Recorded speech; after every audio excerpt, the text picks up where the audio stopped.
Now listen to this. Listen to the end. And give us your comments. Speak to Burkina Faso's sovereignty.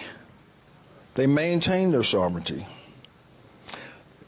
They make the decisions how they use their resources. They make their decisions who their resources go to for military support. That's their sovereign right. But my cautionary tale was just from a military perspective. That was a Senate Armed Services Committee asking me a direct question. Burkina Faso, a lot of great things going on to progress them forward, okay? But then when you look at the military part of it, knowing that that's the epicenter of global terrorism, it was my time to illuminate that this is probably their weakest point, and there needs to be sufficient resources going towards for the whole fight of terrorism in that country, period.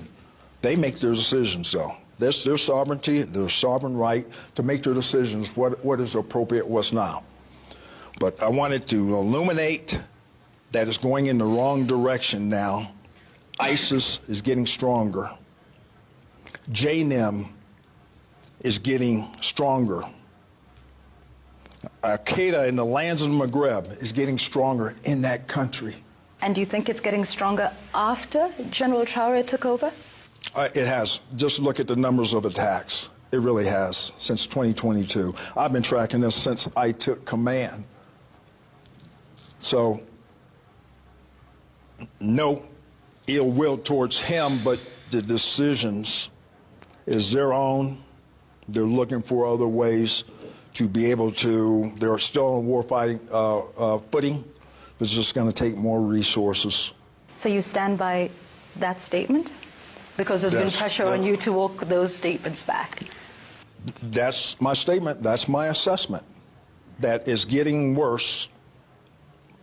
More needs to be done for not just local, but whole of country, because of these violent extremist organizations are seeking revenue, they're seeking resources, they're seeking recruiting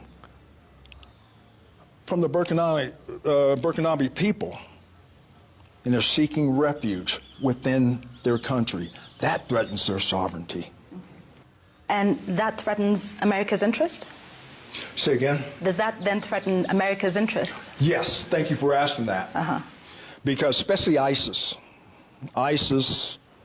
and of course in East Africa is inextricably linked all the way to ISIS West Africa, ISIS Sahel, and there's going to be probably a move afoot for them to move and seek refuge within the line. So we have shared objectives, and we offer to work together with the Burkinabe government and border countries. Mali, Niger, coastal West Africa countries, collective, because here's what these organizations do. Here's what these terrorist organizations do.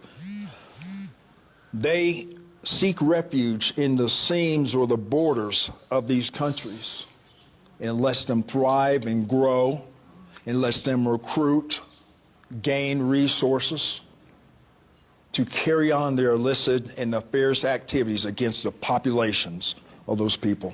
And what would America, perhaps AFRICOM, be prepared to do? Would you be considering an ouster like we saw with Muammar Gaddafi in Libya? Because there's still many Africans who are yet to recover from that. If this is a bigger threat, as you say, in Burkina Faso, what is AFRICOM prepared to do about it? We do indications and warnings. There's a number of activities that we do, and I will just go ahead and mention building institutional capacity. There's not going to be U.S. boots on the ground. very, very small for exchange of ideas and training, exercises. Over time, that builds institutional capacity and capability in these armies. There, AFRICOM, we are working towards a burden sharing and a burden shift for their independent operations. That's our goal. We have the shared objectives because these same terrorist groups can threaten our homeland. So we're in concert. I was just an African Lion over in Morocco. A number of countries working together to be able to... Is Burkina Faso invited here today for this conference? Yes. Yes. They were invited to African Lion in Morocco. Yeah. Yes. Yeah. Like I said, we're moving forward. Okay. We're moving forward because we have that shared goal of defeating terrorism. All right. Speaking of that, because the reaction out of the statements that you made about Burkina Faso were several African leaders feeling you are speaking on sovereignty issues that America shouldn't be.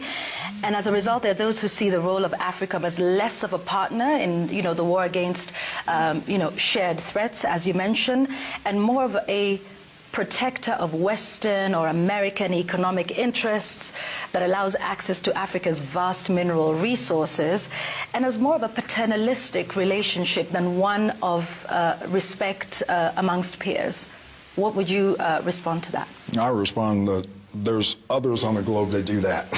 There's others on the globe that do that. I'm going to even bring it up. We should have even already know, okay? But I'm going to even bring that up. Okay. We respect their sovereignty. We respect their decisions. We respect their decisions of who they choose as a security partner.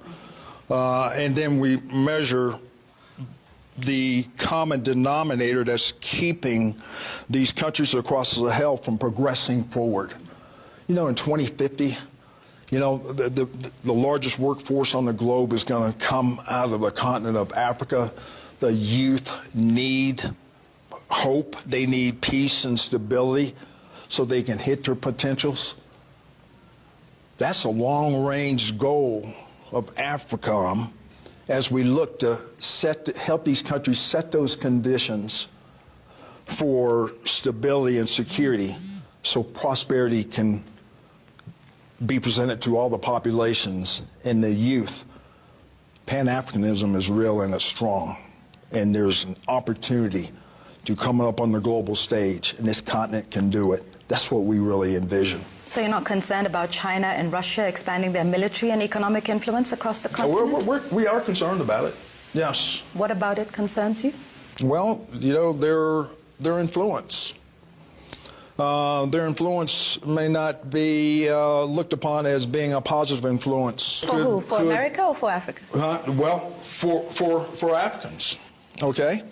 And then so Americans have that have that in mind, that for the African people and across all countries be able to hit their maximum potential and independence and sovereignty and also freedoms by rules-based international order, being able to get on the global stage and take a leadership role and provide for the people in peace and stability. Some of those aims are not the same. You say it doesn't align with the shared values? Well, what we watch is it does not, the continent of Africa does not need to be militarized, to put it that way.